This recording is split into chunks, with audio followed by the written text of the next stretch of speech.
সবুজে ঘেরা একটি ছোট গ্রামে বাস করত এক পরিশ্রমী কৃষক। তার নাম ছিল আব্দুল করিম। নিজের ছোট্ট জমিতে চাষাবাদ করেই তার সংসার চলত। করিমের একটি পোষা কুকুর ছিল, যার নাম ছিল টমি। টমি ছিল সাদা কালো রঙের, দেখতে খুব সুন্দর আর স্বভাবে অত্যন্ত শান্ত। ছোটবেলা থেকেই টমি করিমের কাছে বড় হয়েছিল, তাই তাদের মধ্যে ছিল গভীর বন্ধুত্ব। প্রতিদিন ভোরে করিম যখন মাঠে যেত, টমিও তার সঙ্গে যেত। করিম জমিতে কাজ করত আর টমি আশেপাশে ঘুরে বেড়াত। কখনো পাখি তাড়াত, কখনো মাঠ পাহারা দিত। করিম যখন দুপুরে বিশ্রাম নিত, টমি তার পাশে শুয়ে থাকত। গ্রামের সবাই জানত, করিম আর টমি একে অপরকে ছাড়া যেন চলতেই পারে না। এক বছর গ্রামের কৃষকদের জন্য খুব কঠিন সময় এল। বৃষ্টির অভাবে ফসল ঠিকমতো হল না। করিম অনেক চিন্তায় পড়ে গেল। তার সারা বছরের আশা ছিল সেই ফসল। কিন্তু টমি যেন সব বুঝতে পারত। করিম যখন মন খারাপ করে বসে থাকত, টমি এসে তার পাশে বসত, কখনো হাত চাটত, কখনো লেজ নাড়িয়ে তাকে আনন্দ দেওয়ার চেষ্টা করত। একদিন করিম বাজারে গিয়ে কিছু বীজ কিনে আনল। সে ঠিক করল আবার নতুন করে চাষ করবে। পরদিন ভোরে সে মাঠে কাজ করতে গেল। টমিও তার সঙ্গে ছিল। সারাদিন কাজ করার পর সন্ধ্যায় তারা বাড়ি ফিরল। সেই রাতে গ্রামের একদল চোর করিমের গোয়ালঘরে ঢোকার চেষ্টা করল। তারা ভাবল, কৃষকের কিছু মূল্যবান জিনিস চুরি করবে। কিন্তু টমি ছিল সতর্ক।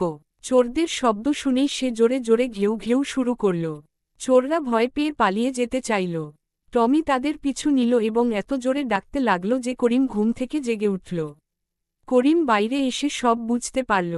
প্রতিবেশীরাও টমির ডাক শুনে বেরিয়ে এল। সবাই মিলে চোরদের তাড়া করল। চোররা কিছুই নিতে পারল না। সেদিন গ্রামের মানুষ টমির সাহসের অনেক প্রশংসা করল। কিছুদিন পর আরেকটি ঘটনা ঘটল। এক দুপুরে করিম মাঠে একা কাজ করছিল। হঠাৎ তার পায়ের কাছে একটি বিষধর সাপ চলে এল।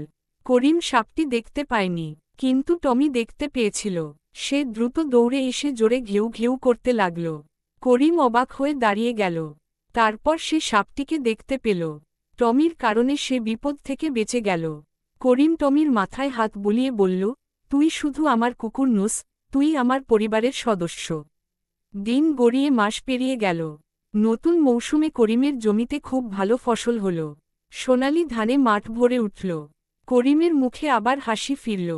ফসল কাটার সময় টমি প্রতিদিন তার সঙ্গে মাঠে থাকত। মনে হতো, এই সাফল্যের পেছনে টমিরও অবদান আছে। ফসল বিক্রি করে করিম কিছু টাকা জমাতে পারল। সে টমির জন্য একটি সুন্দর ঘর বানাল। ভালো খাবারও কিনে আনল। টমি খুব খুশি হল। তবে তার সবচেয়ে বড় আনন্দ ছিল মালিকের সঙ্গ পাওয়া। একদিন গ্রামের স্কুলে বিশ্বস্ত প্রাণী নিয়ে একটি অনুষ্ঠানের আয়োজন করা হল। গ্রামের লোকেরা এক বাক্যে টমির নাম বলল। স্কুলের শিক্ষক টমির গল্প সবার সামনে বললেন। শিশুরা মন দিয়ে সেই গল্প শুনল। তারা শিখল, প্রাণীরাও মানুষের সত্যিকারের বন্ধু হতে পারে। বছর কেটে গেল। টমি ধীরে ধীরে বুড়ো হয়ে গেল। আগের মতো দৌড়াতে পারত না। কিন্তু তবুও সে প্রতিদিন করিমের সঙ্গে মাঠে যেত। করিমও তাকে আগের মতোই ভালোবাসত।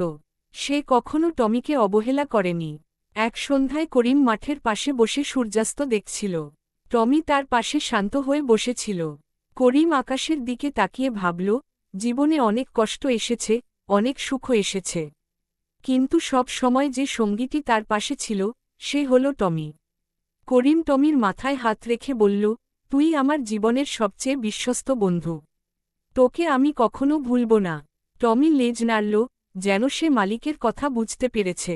সেই মুহূর্তে কৃষক আর তার পোষা কুকুরের বন্ধুত্ব আরও গভীর হয়ে উঠল। গ্রামের মানুষ আজও তাদের গল্প বলে, কারণ সেই গল্প ভালোবাসা, বিশ্বস্ততা আর সত্যিকারের বন্ধুত্বের এক সুন্দর উদাহরণ।